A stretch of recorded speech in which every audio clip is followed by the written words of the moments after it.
Welcome to Biggest Spoilars, the destination for exclusive spoilers, latest updates. It was back in May that Perry Shun last appeared on General Hospital as Brad Cooper, who skipped city after Drew Kane paid him a cool $1,000,000. To gossip Portia Robinson's big secret, giving the Solon major ammo against GH's chief of staff. A lot has happened in Port Charles since also, including the return from the nothingness of Brad's longtime BFF, Britt Westbourne, and this week, Shun returned to the oil, meaning that Brat suckers will eventually get to see the brace on screen together for the first time since January 2023, when Britt took what appeared to be her final breath. The actor spoke to Soap Opera Digest about reprising the part he first began playing in 2013. Brad About You Shun sums up what prompts Brad to blow back into city. Consequently, 1, word has gotten out that his bestie is ever back from the dead. 2, he needs a way to make some plutocrat since he's out 1,000,000 bones. And as always, 3, Lucas is in Port Charles. Asked how he thinks Brad managed to blow through such a large sum of plutocrat in such a fairly short quantum of time, the actor jokes, 3 words: Gunther, manly model. All kidding away, Shun was, of course, happy to get the call to head back to the show. When off the GH oil, I'm constantly hopping in and out of places like every other craftsperson actor, whether it be doing voices for an Vitality job/investigation, guest star on a show, or styling 4 different voices for mottos in a Japanese or Korean series, he muses. So it's always nice to just be suitable to slip back into a familiar part, be trusted I can do the job, and not have to work out a character's backstory, characterizations, etc. from scrape. With Brad, the work has formerly been done over the once 12 times, or, he winks, perhaps I'm just realizing that I'm incredibly lazy.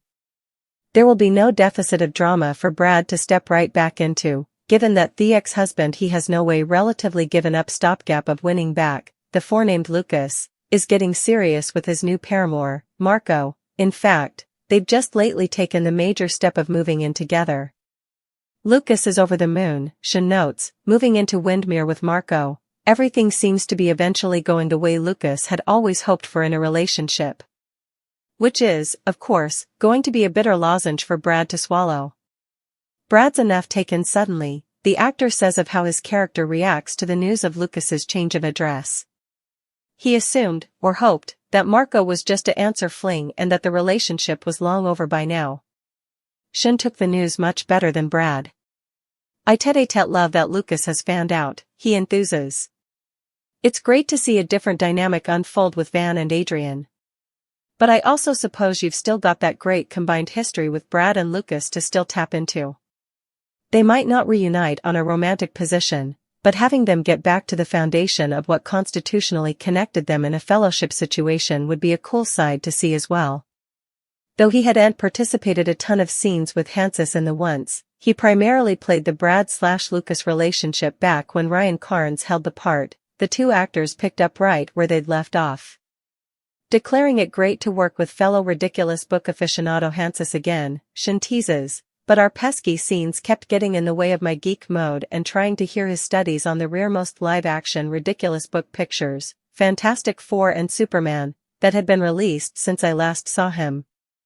As for whether he thinks Brad deserves yet another shot with Lucas, given all the ways he's let him down in the history, Shun says, if we're going with the 3 strikes and you're out rule, I suppose Brad's got like one further swing left, or perhaps a half swing? For numerous observers, however, Brad's most largely anticipated reunion is the one he's poised to have with Britt, who allowed him to suppose she was dead for times. Shun promises succulent scenes between the brace, noting, if you're an addict of #Brat, you wouldn't be disappointed, because we come out the gates with ordnance blazing.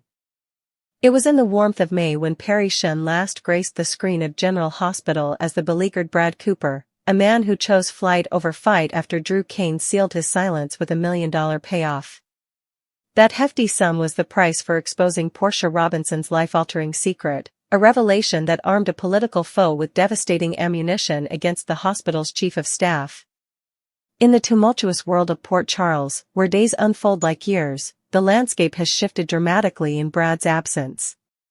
Most seismic of all was the miraculous resurrection of his dearest friend and confidant, Britt Westbourne, who had seemingly drawn her last breath in a poignant January 2023 farewell.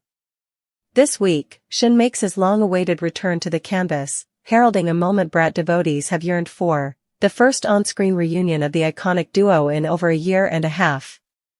In an exclusive conversation with Soap Opera Digest, the actor, who originated the role of Brad in 2013, delves into the motivations, missed millions, and complicated emotions driving his character's comeback. What forces conspire to pull a man on the run back to the scene of his crimes and heartaches? Shin distills Brad's reasoning into a trifecta of powerful lures. First, rumors have inevitably reached him that his best friend has, against all odds, cheated death, he explains. Second, his financial situation has grown desperate, that cool million is long gone, and he needs a fresh scheme to refill his coffers.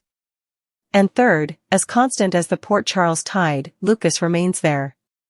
The astonishing speed with which Brad managed to deplete such a fortune becomes a subject of amused speculation. With a playful glint, Shin suggests, 3 words explain it all: Gunther, male model. A nod to Brad's famously extravagant and often disastrous tastes, the quip underscores the character's perpetual misadventures. On a more sincere note, Shin expresses genuine delight at the summons to return to the General Hospital fold. Life beyond the hallways of GH is, as he describes, the quintessential journey of a working actor. When I'm off the canvas, I'm like any other journeyman in this business, constantly shifting gears, lending my voice to an animation project one day, guest starring on a procedural the next, or dubbing multiple characters for a Korean or Japanese series, he reflects. So, there's a unique comfort in slipping back into a role this familiar. There's a trust that I can do the job, and I don't have to build a character's entire history and personality from the ground up. With Brad, that foundational work was laid over the past 12 years.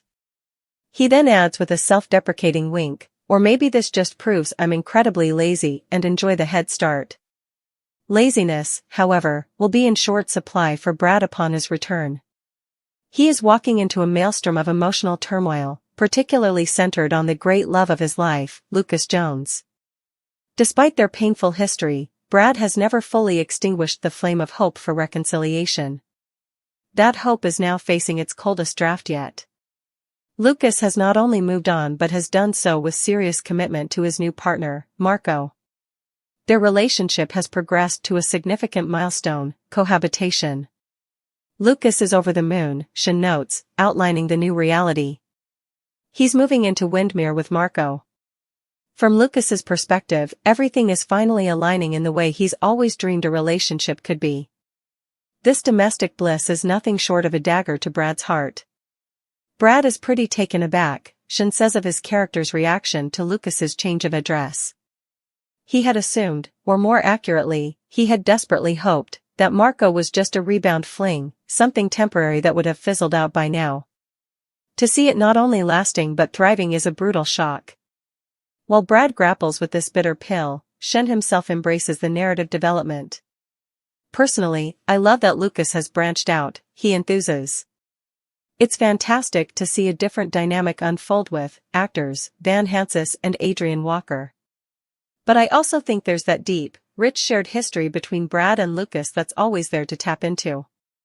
They may never reunite romantically, but seeing them rediscover the foundational friendship that originally connected them would be a cool side to explore as well.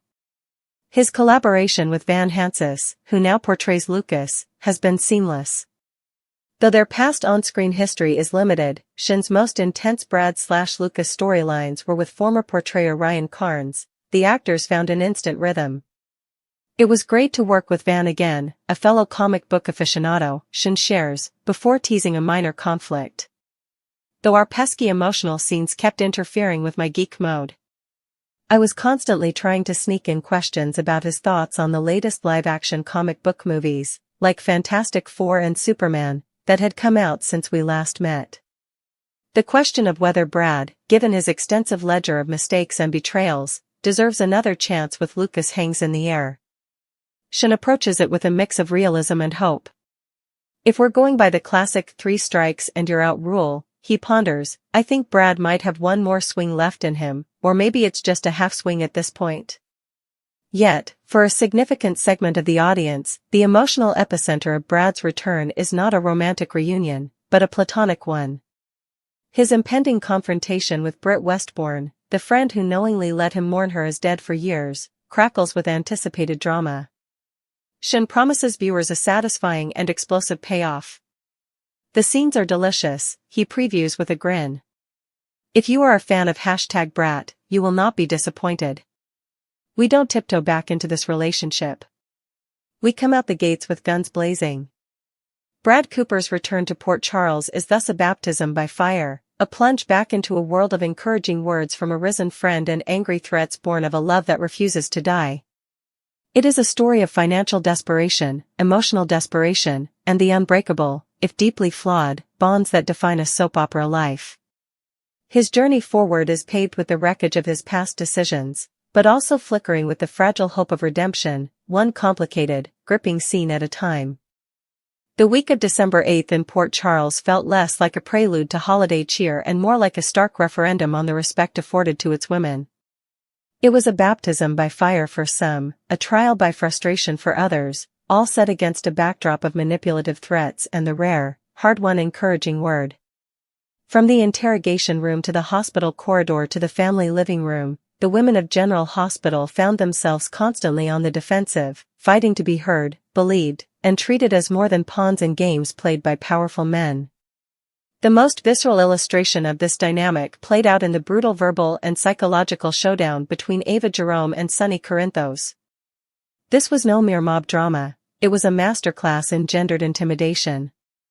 Sonny, having cleared the air with a violent display of power, the ominous shooting of a car, summoned Ava to the Metro Court pool. The setting itself was a threat, open, exposed, a reminder of her sister's watery demise. What followed was not a conversation between business associates, but a chilling monologue of domination disguised as a warning. Sonny's words were meticulously chosen to strip Ava of all agency. He framed her recent actions, her understandable panic and attempts to navigate the chaos he and John Jagger Cates unleashed, as personal betrayals and strategic foolishness. "You came after my family," he intoned, a classic patriarchal rebuke that positioned him as the sole arbiter of familial safety and her as its willful destroyer. He dismissed her terror during the gunfire exchange at the gallery as hysterical, a nuisance. Most egregiously, he rewrote history, insisting the poolside meeting was for her protection, a paternalistic cover for what it truly was, a demonstration of her utter vulnerability to his will. Ava, usually a queen of sharp retorts and calculated moves, was rendered nearly speechless, forced to absorb this dressed-down baptism into Sonny's renewed reign. His encouraging final words, a directive to stay in her lane, were nothing but an angry threat in a velvet glove, a reassertion of the town's pecking order with women like Ava firmly beneath his heel. This theme of women fighting for credibility in a system stacked against them reached its peak in the PCPD interrogation room, where Anna Devane and Alex Marek found themselves on the other side of the table. Here, the lack of respect was institutional. John Cates, armed with a badge and a personal vendetta, treated two of the most capable, decorated intelligence officers in the world like common perps. He bulldozed over their expertise, dismissing Anna's profound understanding of pikemen and Valentine Cassadine as emotional bias or criminal complicity. The interrogation was less about uncovering truth and more about breaking them down, a tactic rarely applied with such relentless pressure to male characters of their stature. Alex, ever the defiant wild card, openly mocked the process, but her defiance underscored a deeper point: the system was a farce. Anna's more stoic endurance was perhaps even more powerful. She had to sit, hands metaphorically tied, while a man with a fraction of her experience dismantled her life's work and integrity. The encouraging words here were virtually non-existent, the only support came from their own shared, resilient silence and the unspoken bond between them. The threat was clear and systemic: their knowledge, their history, their very identities were being weaponized against them by a man who refused to see them as allies or even competent professionals. Even in the domestic sphere, the struggle for autonomous respect continued. Elizabeth Weber's storyline took a deeply uncomfortable turn as she grappled with the escalating obsession of her former patient, Dex Heller. Her professional compassion was being pathologically twisted into a fantasy in Dex's mind. While not a direct threat of violence, yet, This narrative follows a troubling pattern where a woman's kindness is misinterpreted as romantic invitation, disrespecting her professional boundaries and personal space. Elizabeth, a pillar of strength at the hospital, now has to look over her shoulder, her safe workplace feeling increasingly violated. Similarly, Lois Cerullo found herself in a different but equally frustrating battle for respect, this time from her own daughter, Brooke Lynn Quartermaine. Brooke Lynn schemed to manipulate Tracy and secure the Metro Court was a direct dismissal of her mother's hard-earned legacy and ethical business stance. Lois, who built her reputation on brash honesty and formidable talent, was being sidelined and lied to by her own flesh and blood. The lack of respect here was familial, a daughter treating her mother's values as inconvenient obstacles to be circumvented. Lois's angry threats to expose the truth were born from a place of deep hurt and a fierce desire to protect not just a business, but a reputation she'd sacrificed to build. Amidst this landscape of condescension and threat, the genuine encouraging words stood out precisely because they were so rare and hard-fought. They did not come from positions of patriarchal power, but from solidarity. Perhaps the most significant moment was the quiet, steadfast support between Alexis Davis and Diane Miller as they prepared to represent Anna.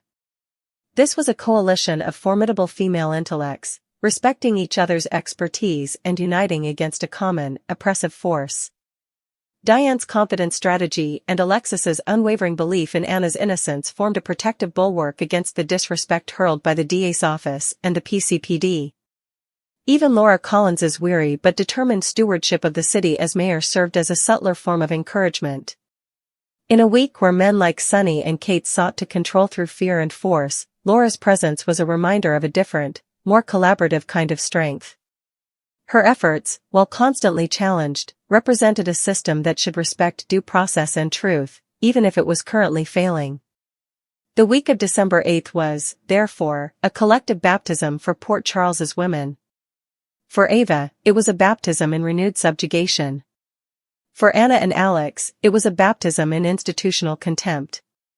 For Elizabeth, a baptism in the violation of professional boundaries. For Lois, a baptism in familial disregard. Their journeys were punctuated not by nightly rescues, but by angry threats from men, and sometimes women, seeking to control them, and by the precious, sparse encouraging words they offered each other in resistance. This thematic through-line didn't just drive plot, it held a mirror to persistent real-world dynamics, proving that in Port Charles, respect is not given, but bitterly contested in every arena, from the criminal underworld to the heart of the home. The fight itself, in all its messy, infuriating glory, was the real story.